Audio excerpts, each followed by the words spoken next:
وزیر صحت خلیق بھائی، ڈین صاحب، وائس چانسلر، کے ایم یو کا پورا سٹاف، ہیلتھ ڈپارٹمنٹ کا پورا سٹاف، ہمارے صحافی برادری، میرے خیبر پختونخوا کی غیور بہنوں، ان کے پیرنٹس، سب کو السلام علیکم ورحمۃ اللہ وبرکاتہ. دومره ډېر مایکونه میخي دي، لایو خو یې ښایي نه مایکونه. میں آپ تمام جتنے بھی میری بہنیں ہیں ان کو دل کی گہرائیوں سے مبارکباد پیش کرتا ہوں، اور مجھے آج آپ سب پر فخر ہے. ایک دور تھا جب ہم خیبر پختونخوا میں صرف اور صرف خودکش دھماکے دیکھتے تھے، بارود دیکھتے تھے، گولیاں دیکھتے تھے. پھر وہ دور ختم ہوا، لیکن یہ 22 سال مسلسل ایک پورا ہمارا جنریشن تعلیم سے محروم رہا ہے، چاہے وہ ہماری بہنیں ہوں، چاہے ہمارے بھائی ہوں. پھر 2018 سے لے کر 2022 تک ہم نے امن دیکھا. عمران خان صاحب کی حکومت تھی، پاکستان کے لیے پالیسیز بن رہی تھی، پاکستانیوں کے لیے پالیسیز بن رہی تھی. امن آیا ہوا تھا، خوشحالی تھی، ترقی ہو رہی تھی، جی ڈی پی گروتھ کر رہا تھا، امپلائمنٹ بڑھ رہی تھی، غریب کا احساس تھا اس حکومت میں. لیکن بدقسمتی سے جو فیصلہ ساز ہیں اور منصوبہ ساز ہیں، انہوں نے فیصلہ کیا بند کمروں میں بیرونی سازش کے ذریعے اندرونی غداروں کے ایما پر ایک جمہوری حکومت کا پانسا پلٹا گیا. پھر 2022 سے لے کر آج تک مسلسل پاکستان دن بدن خراب ہوتا جا رہا ہے. جو جی ڈی پی گروتھ 2022 میں ہم نے 6.1% پر چھوڑا تھا، آج وہ 3% پر رہ گیا ہے. مہنگائی آپ سب دیکھ رہے ہیں کس حد تک پہنچ چکی ہے. بے روزگاری، نوجوان، اگر آج آپ اعلان کریں کہ باہر کون سا نوجوان جانا چاہتا ہے تو بمشکل جو ہیں آپ کو 1% لوگ بھی ملیں گے جو پاکستان میں رہنا چاہتے ہیں. وہ پاکستان سے بھاگ رہے ہیں کیونکہ یہاں پر روزگار کے مواقع ہی نہیں ہیں. یہ فیصلہ ساز، یہ منصوبہ ساز اور ان کے لائے ہوئے یہ بندے، ان کی وجہ سے آج ہماری 45% آبادی جو ہے وہ غربت کی لکیر سے نیچے پہنچ چکی ہے. یعنی تقریباً 10-12 کروڑ لوگ آپ کے آج غربت کی لکیر سے نیچے ہو گئے. لیکن اس کے باوجود ہمیں کوئی پالیسی نظر نہیں آ رہی پاکستان کی، پاکستان پر مسلط حکمرانوں کی. لگے ہوئے ہیں صرف اور صرف جو ہیں عمران خان صاحب کو نیچا دکھانے کے لیے، لگے ہوئے ہیں ان کو توڑنے کے لیے، لگے ہوئے ہیں پاکستان تحریک انصاف کو ختم کرنے کے لیے. پاکستان کی کوئی فکر ہی نہیں ہے. پیٹرول اور ڈیزل ایک مہینے میں 3 دفعہ بڑھایا جا رہا ہے. لیکن یہ ساری چیزیں ایک سائڈ پر، جہاں سے میں نے بات شروع کی تھی اس طرف میں آ رہا ہوں.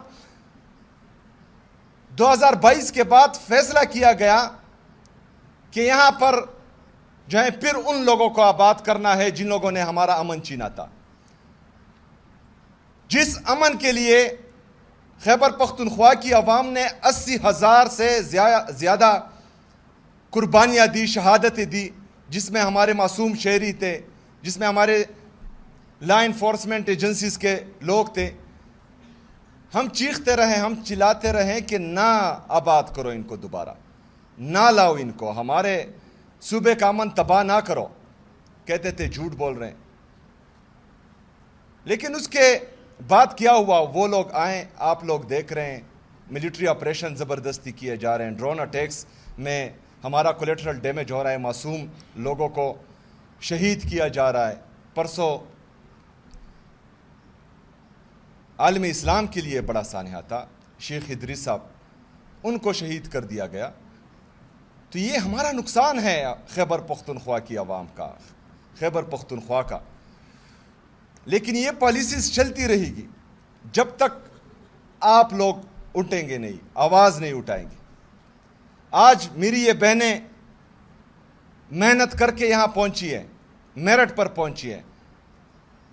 ان کے پیرنٹس نے اس مہنگائی کے دور میں ان کو سبق پڑھایا، ان کو ڈاکٹر بنایا. لیکن فرض کرے اگر امن نہیں ہوگا تو یہ جاب نہیں کر پائیں گی. اگر امن نہیں ہوگا یہاں پر انویسٹمنٹ نہیں آئے گی، امن نہیں ہوگا یہاں پر ترقی نہیں آئے گی. سب سے پہلے ہم نے امن کے لیے آواز اٹھانی ہے. آپ سب نے اس میں ہمارا ساتھ دینا ہے، ہمارے ساتھ کھڑا ہونا ہے. میری یہ ذمہ داری ہے کہ میں انشاءاللہ تعالی ہماری ان بہنوں کا خیال رکھوں گا، اور میں آپ سے وعدہ کرتا ہوں کہ انشاءاللہ تعالی جس طرح ابھی میں نے آتے ہی 2400 ڈاکٹرز کو بھرتی کا اعلان کیا ہے، اور انشاءاللہ وہ میرٹ پر ہوگا. جس میں کیپیبلٹی ہوگی جو میرٹ پر آئے گا انشاءاللہ تعالی اس کی بھرتی ہوگی، جو میرٹ پر نہیں آئے گا وہ رہ جائے گا. اسی طرح جس طرح وائس چانسلر صاحب نے کہا، ہمارے جو بڑے تھے، کیونکہ ہم قبائلی ہیں یہاں پر، میرے غیرت مند پختون مشران بیٹھے ہوئے ہیں، تو ہم جب چھوٹے تھے تو ہمارے گھر میں کوئی عورت یا لڑکی بیمار ہوتی تھی تو کہا جاتا تھا کہ فیمیل ڈاکٹر کے پاس لے کے جائیں. لیکن جو ہماری ایج کی ہماری فیملی میں لڑکیاں ہیں، انہوں نے بمشکل جو ہیں 5th تک کی تعلیم حاصل کی ہے. تو پھر جب ہم بڑے ہوئے تو ہم یہ کہتے تھے کہ مطلب جب لڑکی بیمار ہوتی ہے تو آپ کہتے ہیں کہ ان کو فیمیل ڈاکٹر سے علاج کروائیں. تو کیوں وہ فیمیل ڈاکٹر کسی کی بہن نہیں ہے، کسی کی بیٹی نہیں ہے؟ تو اسی لیے آپ سب نے، ہماری یہ جو بہنیں ہیں، جس طرح وائس چانسلر صاحب نے کہا کہ ان کو گھر میں نہیں بٹھانا، ان کو آپ نے جاب کے لیے اگر فرض کرے رشتہ بھی ہو، جس طرح وائس چانسلر صاحب نے کہا، یہ میں نہیں کہہ رہا، یہ وائس چانسلر صاحب کے الفاظ ہیں کہ ان کے ہسبینڈ سے آپ نے لکھ کر لینا ہے کہ انہوں نے جاب کرنی ہے. تو اگر فرض کریں آپ لکھ لے تو پھر جو ہے حکومت کی ذمہ داری ہے کہ ان کو انشاءاللہ تعالی جاب بھیجے گی. یہ کیوں ضروری ہے؟ آج پوری دنیا میں نرسز کی شارٹیج ہے. ہم نے نرسز ایمرجنسی آلریڈی لگائی ہوئی ہے. اسی طرح تقریباً ہماری بہت سارے B H Us, R H Cs, T H Qs, D H Qs, باقی ایم ٹی آئیز، اس میں ڈاکٹرز کی کمی ہے. انشاءاللہ یہ 2400 کے بعد بھی ہم مزید بھرتیاں بھی کریں گے ڈاکٹرز کی. تو ہمیں فیمیل ڈاکٹرز کی ضرورت ہے.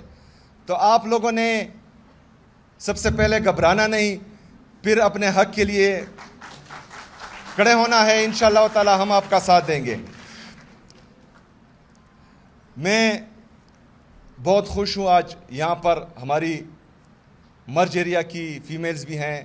کتنی فیمیلز ہیں ہمارے مرج اضلاع سے؟ ہاتھ اٹھائیں. ماشاءاللہ. انشاءاللہ اس کو مزید بھی بڑھائیں گے. ہمارے قبائلی اضلاع تھوڑے محروم رہے ہیں تو اس کو بڑھائیں گے انشاءاللہ تعالی. جو ڈین صاحب نے ڈیمانڈز رکھی ہے اس کو بھی انشاءاللہ آگے لے کر چلیں گے. ان سے میں رابطے میں ہوں. میں ایک دفعہ پھر آپ سب کو دل کی گہرائیوں سے مبارکباد پیش کرتا ہوں. گرمی زیادہ ہے، آپ کو بھی لگ رہی ہے، ادھر بھی گرمی ہے. تو انشاءاللہ تعالی اگر زندگی رہی انشاءاللہ تعالی تو آپ لوگوں کو کبھی مایوس نہیں ہونے دیں گے. شکریہ، بہت بہت شکریہ. جو ہمارے دوسرے حال میں پیرنٹس بیٹھے ہوئے ہیں، میرے غیرت مند پختون قبائلی پاکستانی، آپ سب کو بھی خراج تحسین پیش کرتا ہوں میں.